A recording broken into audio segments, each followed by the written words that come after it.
जैसे कोई जो चोरी करेगा तो उसको भय होगा, ठीक है।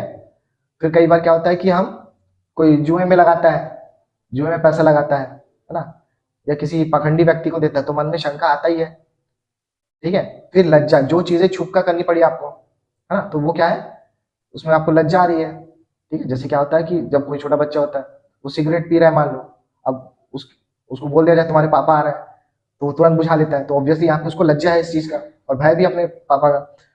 तो ये चीजें क्या बताती है कि ये काम सही नहीं है, ये आपको पता है, ठीक है। हमारी आत्मा को पता होता है कि ये चीजें सही नहीं है, तो जिस भी को करने से हमको भय, शंका, लज्जा हो, वो कर्म हमको नहीं करने हैं।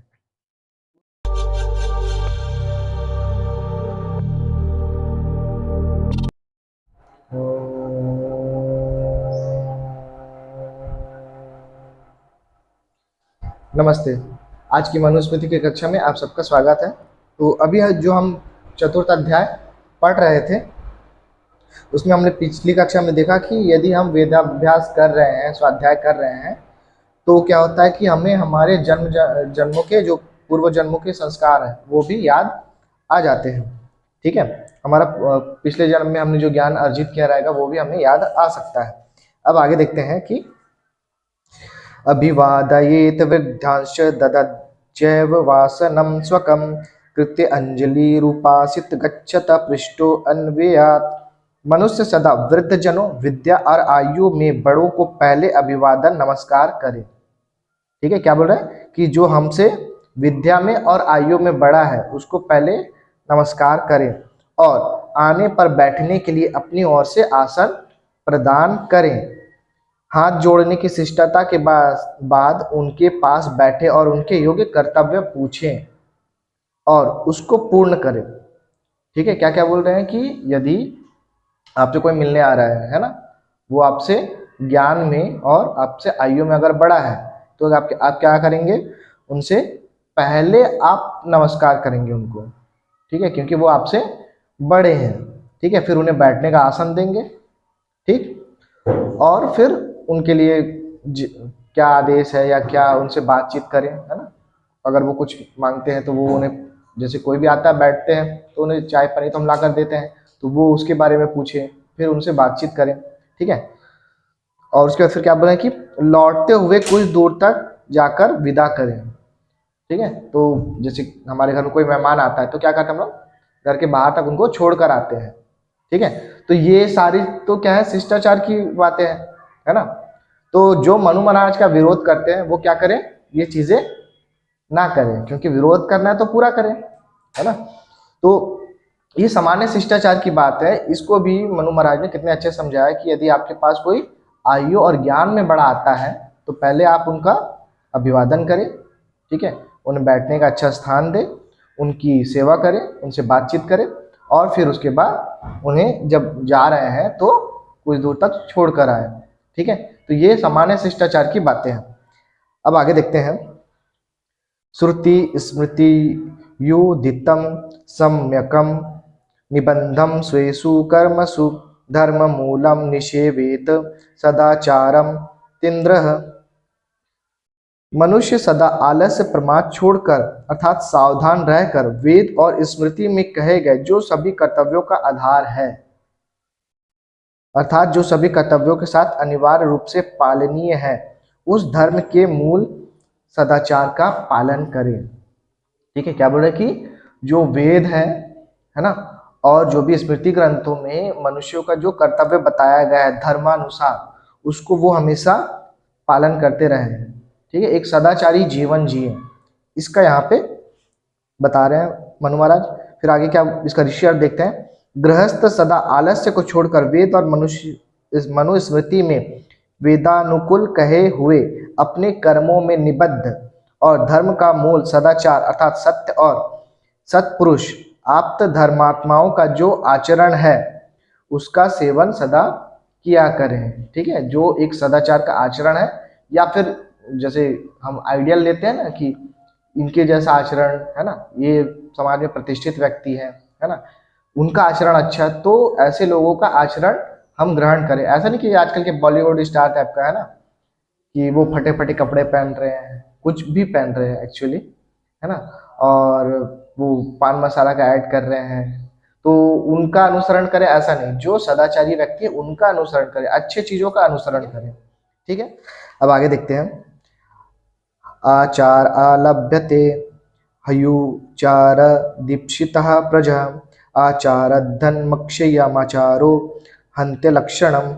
सदाचार या धर्माचरण से ही दीर्घायु, सदाचार से ही मन चाही उत्तम संतान, सदाचार से ही अक्षय धन प्राप्त होता है।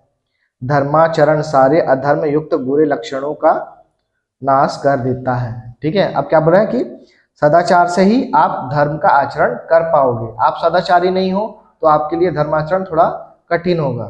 ठीक है, फिर क्या बोल रहा है, सदाचार से ही आपकी दीर्घायु, आप सदाचारी हो तो आपके दूसरों के साथ पंगे कम होंगे, है ना, तो फिर आपके जीने की आयु ऐसे ही बढ़ जाएगी।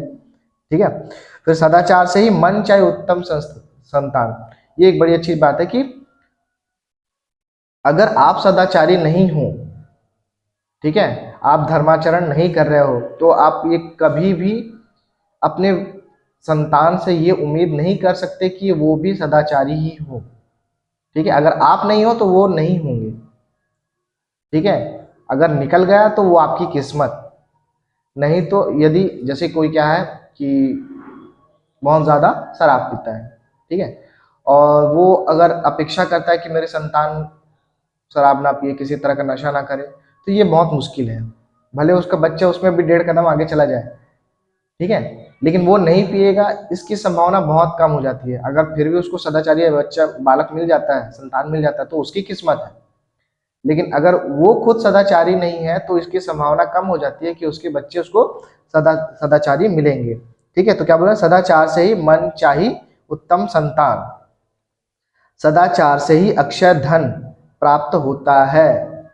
ठीक है, अगर गलत आचरण से हम धन कमाए हैं तो वो क्या हो जाएगा, एक न एक दिन चला जाता है। लेकिन हम सही तरीके से धर्म अनुसार धन कमाए हैं तो वो हमारे पास लंबे समय तक टिकता है, बना रहता है। ठीक है, धर्माचरण सारे अधर्म युक्त बुरे लक्षणों को नाश कर देता है। ठीक है, अगर हम धर्माचरण युक्त जीवन जी रहे हैं, सदाचार युक्त जीवन जी रहे हैं, तो ये जो अधर्म का जो आचरण है ये उसको नाश कर सकता है। इसका ऋषि देखते हैं। मनुष्य धर्माचरण ही से दीर्घायु उत्तम प्रजा, मतलब यहाँ पे प्रजा की बात, प्रजा मतलब क्या बोल रहे हैं, संतान, और अक्षय धन को प्राप्त होता है। धर्माचार बुरे अधर्मयुक्त लक्षणों का नाश कर देता है। ठीक है, तो ये तो हो गया सदाचार से बेनिफिट।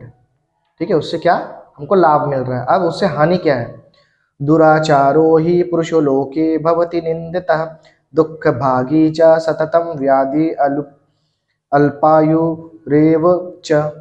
जो दुराचारी पुरुष है वह संसार में निंदा का पात्र बनता है और निरंतर रोगों से ग्रस्त रहता हुआ दुख को भोगने वाला और कम आयु वाला होता है, अर्थात उसकी आयु घट जाती है और शीघ्र मृत्यु को प्राप्त होता है। ठीक है, क्या बोल रहे हैं कि जो दुराचारी होगा वो संसार में निंदा का पात्र होगा। ठीक है, जिसका कैरेक्टर सही नहीं है ना, जो पी के, जो शराब पी के गालियां बकते सड़क में घूम रहा है, उसकी कौन प्रशंसा करेगा, है ना। जिसका मतलब कैरेक्टर सही नहीं है उसको तो कोई घर में भी ना आने दे। ठीक है, जो लोगों से मारपीट करता रहे, है ना, बिना मतलब की लड़ाई झगड़ा करता रहे, तो ऐसे लोगों से तो लोग दूर ही रह रहे हैं। तो वो क्या होता है कि जो दुराचारी पुरुष है वह संसार में निंदा का पात्र है और निरंतर रोगों से ग्रस्त रहता हुआ। ठीक है, ऐसे लोग, अब क्योंकि सदाचार मतलब क्या, एक डिसिप्लिन लाइफ भी आता है ना। आप डिसिप्लिन से रहोगे, ये तो आज भी बता देंगे कि आप डिसिप्लिन से रहोगे तो आप हेल्दी रहोगे, आप इनडिसिप्लिन जी रहे हो तो अनहेल्दी रहोगे। तो यही, अगर दुराचार में, सदाचार में आपका डिसिप्लिन भी आता है, तो दुराचार मतलब दुराचारी व्यक्ति डिसिप्लिन भी नहीं होगा तो उसकी आयु भी कम होगी, रोगों से वो घिरा रहेगा, दुख भोगने वाला और कम आयु वाला होता है और उसकी आयु घट जाती है और शीघ्र मृत्यु को प्राप्त होता है।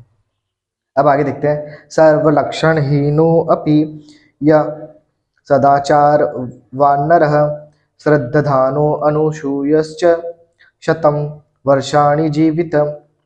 ठीक है, जो मनुष्य विहित विद्या आदि सब लक्षणों से रहित होते हुए भी यदि सदाचारी है, ठीक है, किसी ने अच्छी एजुकेशन प्राप्त नहीं की है लेकिन फिर भी उसका आचरण क्या है, सदाचारी है, वो गलत कामों को नहीं करता है, सत्कर्मों के प्रति श्रद्धावान है, जो सही कर्म है उसके प्रति उसकी श्रद्धा है और उसको वो पालन भी करता है, और ईर्ष्या द्वेष निंदा से रहित है, दूसरों से किसी तरह की जलन भावना नहीं रखता है, ना उनकी बुराई करता है।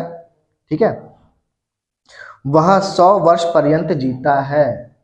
आप सदाचार युक्त जीवन जी के भी आप एक अच्छी आयु जी सकते हो। ठीक है, अगर कम भी जीते हो तो वो सम्माननीय होना चाहिए। ठीक है, तो यहाँ पे देखो जैसे अगर हम योग की बात करें, ठीक है, मोक्ष के लिए जो योग बताए जाते हैं कौन कौन से हमारे बताए जाते हैं कि कर्म योग, ज्ञान योग और भक्ति योग। ठीक है, तो ज्ञान योग के लिए तो आपको ज्ञान चाहिए और भक्ति योग के लिए ज्ञान योग से भी ज़्यादा ज्ञान चाहिए, लेकिन आदमी के आज जो सामान्य व्यक्ति होता है इसके पास इतना ज्ञान नहीं है, तो वो एटलीस्ट जो कर्म योग है, सदाचार युक्त कर्म करता हुआ जीवन भी जिए तो भी वो मोक्ष को प्राप्त होगा। ये तो आपको गीता में मिल जाएगा। और यहाँ पर भी क्या बोल रहे हैं कि जो सदाचार जी रहा है वो 100 वर्ष पर्यंत जीता, अर्थात इन गुणों वाले व्यक्ति की आयु बढ़कर 100 वर्ष तक हो जाती है। ठीक है, तो सदाचार युक्त सत्कर्म जो करता है वो कर्म योग करते हुए क्या होगा, मोक्ष को भी प्राप्त हो सकता है। अब यहाँ पे आगे देखते हैं कि जो कर्म हमारे कार में है वो ही हमारे सुख का कारण बनते हैं।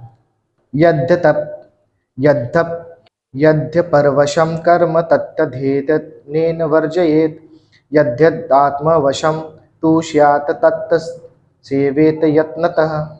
मनुष्य जो जो पराधीन कर्म है उसको प्रयत्न पूर्वक छोड़ देवे, और जो जो अपने अधीन कर्म हो उसको यत्न पूर्वक किया करे। ठीक है, जो भी काम है जो हमारे अंडर में है, जिसको हम कर सकते हैं, जिस पे हमारा कंट्रोल है, उसको करे, और जो दूसरों के अधीन है उसको ना करे। तो यहाँ पे देखो स्वतंत्रता का भाव डाल रहे हैं। ठीक है, तो अब आप ये समझो कि गुरुकुल में पढ़ने वाला, भारतीय शिक्षा पद्धति में पढ़ने वाला बालक कभी पराधीन हो ही नहीं सकता। इसीलिए अंग्रेजों ने सबसे पहले क्या किया, हमारी एजुकेशन सिस्टम पे उन्होंने वार किया। गुरुकुल से पढ़े हुए को जो उनकी योग्यता है उसको नकारते हुए उनको सरकारी क्षेत्रों में जॉब देना उन्होंने बंद किया। ठीक है, और इस शिक्षा को क्या बोलते हैं कि मान्यता देनी बंद कर दी। जब उनका शासन हुआ तो उन्होंने इस शिक्षा को मान्यता देनी बंद कर दी, क्योंकि अगर ये शिक्षा रहती तो लोग अंग्रेजों के अधीन नहीं बने रहते। ठीक है, क्योंकि उससे पहले भी कई अटैक हुए थे, सिर्फ ये गुरुकुल जो थे हमारे, ठीक है, और उसमें जो हमारे पढ़ाने वाले साधारण जीविका जीने वाले जो ब्राह्मण थे, उन्होंने देश को कई आक्रमणों के बाद भी पराधीन होने से बचाया। क्यों? क्योंकि हमारी शिक्षा ही यही है कि स्वाधीन होना ही सही है। जैसे संस्कृत भी एक भाषा है ना, उसमें कोई ऑर्डर नहीं होता है। जैसे क्या होता है इंग्लिश में, क्या होता है, सब्जेक्ट होता है, वर्ब होता है, फिर ऑब्जेक्ट होता है। इसमें ऐसा कोई ऑर्डर नहीं है। जिसकी भाषा ही स्वाधीन है, आप कैसे भी बोलो तो उसके कर्म तो स्वाधीन होंगे ही ना। तो हमको हमारी जो पुरानी शिक्षा पद्धति थी उससे अधीन बनाना बहुत ही कठिन था, इसलिए हमारी शिक्षा व्यवस्था पे सबसे पहले वार किया गया अंग्रेजों द्वारा। चलो अब देखते हैं, सर्वं परवशम दुख सर्वमात्मवशम सुखम एतद्विद्यात् समासेन लक्षणम सुख दुःखयोः। क्योंकि जो कुछ भी पराधीन कर्म वह सब दुख रूप है। ठीक है, जो पराधीनता के कारण काम कर रहे हैं, पराधीनता वाला काम कर रहे हैं, वो सब क्या है, दुख है। और जो स्वाधीन कर्म है वह सुख रूप है। ठीक है, जो हमारे अंडर में है, जिसपे पूरा हमारा कंट्रोल है, वो ही क्या है, सुख है। यह संक्षेप से सुख और दुख का लक्षण जाने, अर्थात सुख और दुख की पहचान कराने वाला कर्म समझें। ठीक है, तो ये जो बताया वो हमको सुख और दुख का लक्षण बता रहे हैं। अब आगे देखते हैं, यत् कर्म कुर्वतो अस्य स्यात् परितोषो अंतरात्मनः तत्प्रयत्नेन कुर्वित विपरीतम तो वर्जयेत्। ठीक है, तो यहाँ पे क्या बता रहे हैं कि हमको वो कर्म करने चाहिए जिससे हमारी आत्मा को प्रसन्नता हो, ना कि हमारे शरीर को, हमारे इंद्रियों को। ठीक है, तो देखते हैं इसमें, जिस कर्म के करने से मनुष्य की आत्मा को संतुष्टि एवं प्रसन्नता का अनुभव हो, अर्थात भय, शंका, लज्जा का अनुभव ना हो, उस कर्म को प्रयत्न पूर्वक करें। जिससे संतुष्टि एवं प्रसन्नता ना हो, अर्थात जिस कर्म को करते समय भय, शंका, लज्जा अनुभव हो, उस कर्म को ना करें। ठीक है, तो यहाँ पर देखते हैं उसका जो अर्थ है, जिस कर्म को करने से मनुष्य की आत्मा को संतुष्टि एवं प्रसन्नता का अनुभव, अर्थात भय, शंका, लज्जा का अनुभव ना हो, उस कर्म को प्रयत्न पूर्वक करें। ठीक है, हमको कोई भी काम करने से पहले क्या देखना है कि हमको भय, शंका, लज्जा ये चीजें अनुभव नहीं होनी चाहिए, क्योंकि ये हमारी आत्मा को पता है कि क्या सही है क्या गलत है। ठीक है, हमारी अंतर आत्मा को हमेशा पता होता है कि हम जो कर्म कर रहे हैं वो सही है गलत है। तो यदि किसी कर्म को करते समय हमको भय, शंका, लज्जा हो रहा है तो वो चीजें हमको नहीं करना है। जैसे कोई चोर चोरी करेगा तो उसको भय होगा। ठीक है, फिर कई बार क्या होता है कि हम कोई जुए में लगाता है, जुए में पैसा लगाता है ना, या किसी पाखंडी व्यक्ति को देता है तो मन में शंका आता ही है। ठीक है, फिर लज्जा, जो चीजें छुप कर करनी पड़ी आपको, है ना, तो वो क्या है, उसमें आपको लज्जा आ रही है। ठीक है, जैसे क्या होता है कि जब कोई छोटा बच्चा होता है वो सिगरेट पी रहा है मान लो, अब उसको बोल दिया जाए तुम्हारे पापा आ रहे हैं तो वो तुरंत बुझा लेता है, तो ऑब्वियसली यहाँ पे उसको लज्जा है इस चीज का और भय भी अपने पापा का। तो ये चीजें क्या बताती है कि ये काम सही नहीं है, ये आपको पता है। ठीक है, हमारी आत्मा को पता होता है कि ये चीजें सही नहीं है। तो जिस भी कर्म को करने से हमको भय, शंका, लज्जा हो, वो कर्म हमको नहीं करने हैं। ठीक है, क्या बोल रहा है कि जिसमें भय, शंका, लज्जा का अनुभव ना हो, उस कर्म को प्रयत्न पूर्वक करें, और यदि होता है तो उसको ना करें। जिससे संतुष्टि एवं प्रसन्नता ना हो। ठीक है, जिस कर्म को करने से हमको प्रसन्नता ना हो, जबकि बल्कि उसकी जगह डर आ जाए या लज्जा आए या शंका आए, अर्थात जिस कर्म को करते समय भय, शंका, लज्जा अनुभव हो, उस कर्म को ना करें। और अगर ये चीजें ना हो तो उस कर्म को करें। ठीक है, तो जैसे कई बार क्या होता है, ऐसे हमारे सामने काम आते हैं, तो उसमें अगर हमारी अंतरात्मा को पता होता है कि क्या सही है क्या गलत है। ठीक है, तो हमको कर्म ऐसे करना है कि जो हमारी अंतरात्मा को प्रसन्न करे। अंतरात्मा को प्रसन्न कर रहे हैं मतलब जब भी हम कुछ कर्म करेंगे तो हमारे मन में ये चीजें आएंगी। अगर आती हैं, ठीक है, तो नहीं करनी है। भय, शंका, लज्जा आती है तो नहीं करनी है, और अगर नहीं आती है तो करनी है। ठीक है, अब आगे देखते हैं। आचार्यं च प्रवक्तारं पितरं मात्रं गुरुं न हिंसयाद ब्रह्मणानगाश्च सर्वाश्चैव तपस्विनः। वेद को पढ़ाने वाला, वेद शास्त्रों का प्रवचन करने वाला, पिता, माता, गुरु, विद्वान, ब्राह्मण, गाय और सभी तपस्वी, इनको ना मारे, ना प्रताड़ित करें। ठीक है, क्या बोल रहे हैं कि जो पढ़ाने वाला है, माता है, पिता है, गुरु है ना, ब्राह्मण है, गाय और सभी तपस्वी, इनको ना मारे, ना प्रताड़ित करें। ठीक है, तो जो मनुस्मृति का विरोध करते हैं वो तो गाय मारने के लिए तैयार हो जाते हैं। ठीक है, तो अपने माता पिता को भी पीटो ना। ठीक है, जो तुम्हारे गुरु बनते हैं उनको भी पीटो। जब मनु महाराज का विरोध करना है तो पूरी तरह करो, क्योंकि मनु महाराज क्या बोल रहे हैं कि गाय, ब्राह्मण, माता पिता और शिक्षा देने वाला, इन सभी के प्रति कभी हिंसा ना करें। ठीक है, तो यदि आपको मनु महाराज का विरोध करना है तो पूरी तरह करो, केवल गाय ही क्यों, अपने माता पिता को पीटो, अपने गुरुओं को भी पीटो। ठीक है, तो यदि मानना है तो पूरी तरह मानो, अन्यथा ना मानो। अब आगे देखते हैं। नास्तिकता, वेद निंदा और निषिद्ध कर्म। नास्तिक्यम वेद निंदाम च देवतानां च कुत्सनम द्वेषम दंभम च मानम च क्रोधम तक्षण्यम च वर्जयेत्। नास्तिकता अर्थात ईश्वर आत्मा में विश्वास, नास्तिकता अर्थात ईश्वर आत्मा में अविश्वास करना, वेदों की निंदा और सदाचारी विद्वानों की निंदा, द्वेष, पाखंड, अभिमान, क्रोध, उग्रता, स्वभाव में तीव्रता, इनको छोड़ देवे। क्या क्या छोड़ने बोल रहा है कि जो नास्तिकता, नास्तिकता मतलब यहाँ पे आत्मा और परमात्मा, इसमें आप विश्वास नहीं करते हो, इस भाव को छोड़ आपको विश्वास करना चाहिए। फिर क्या बोल रहा है कि वेद की निंदा और सदाचारी विद्वानों की निंदा, ठीक है, जो अच्छे ज्ञान है, विशिष्ट ज्ञान है, उसकी निंदा, और जो सदाचारी विद्वान है, जिनका आचरण अच्छा है, ऐसे लोगों का भी निंदा नहीं करना है। और खुद में क्या करना है कि द्वेष, पाखंड, अभिमान, क्रोध, उग्रता, स्वभाव में तीव्रता, इन सब को भी हमको छोड़ना है। ठीक है, ठीक है। अब आगे देखते हैं। परस्य दंडम नोध्योच्छे तक्रुद्धो नैव निपातयेत अन्यत्र पुत्रच्छिष्यदा शिष्टयर्थम ताड़येतु तौ। पुत्र और शिष्य से भिन्न अन्य किसी व्यक्ति पर डंडा ना उठाए, अर्थात डंडा आदि से ना मारे। ठीक है, और इनको भी कब मारे? और पुत्र तथा शिष्य को भी क्रोधित होकर ना मारे। ठीक है, इनको गुस्से में नहीं मारना है, ताड़ना ना करें। उन पुत्र और शिष्य को भी केवल शिक्षा देने की भावना से ही ताड़ना करें। ठीक है, देखो हिंसा का यहाँ पे कितना अच्छा बता रहे हैं कि आपको हिंसा किसी पे भी, आपको किसी पे भी डंडा उठाने का अधिकार नहीं है। ठीक है, आप अपने पुत्र और शिष्य को भी गुस्से में नहीं मार सकते, आप केवल उन्हें कुछ सिखाने के लिए ही मार सकते हैं, और वो भी उतना जितना पर्याप्त हो। आप एकदम पीटते जा रहे हो, ऐसा नहीं करना है। ठीक है, और अगर आपका बच्चा सीख जा रहा है बोलने से तो और कोई बात नहीं है, तब उसको बिल्कुल ही नहीं मारना है। अब आगे देखते हैं।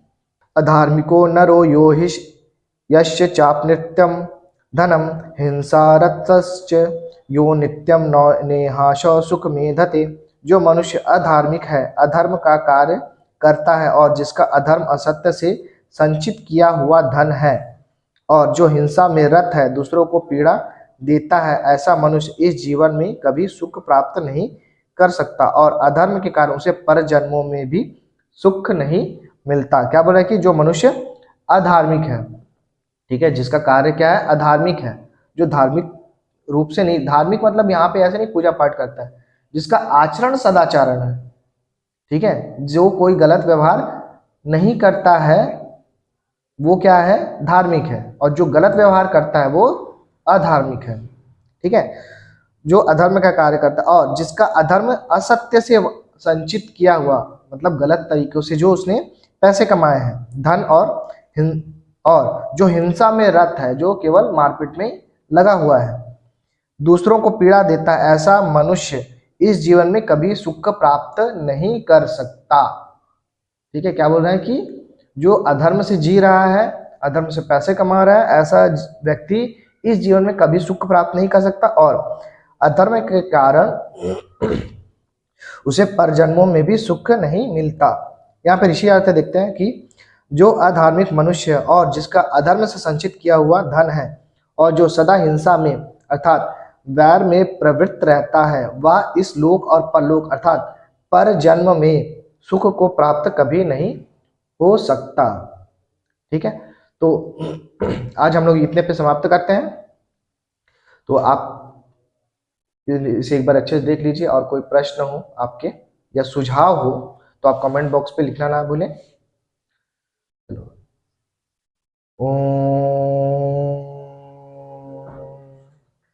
नमस्ते। हमारे वीडियो को देखते हुए यदि आपके मन में कोई प्रश्न हो तो आप कमेंट बॉक्स में लिख सकते हैं। हमारा वीडियो आपको अच्छा लगे तो लाइक शेयर कीजिए, और चैनल को सब्सक्राइब करना ना भूलें। धन्यवाद।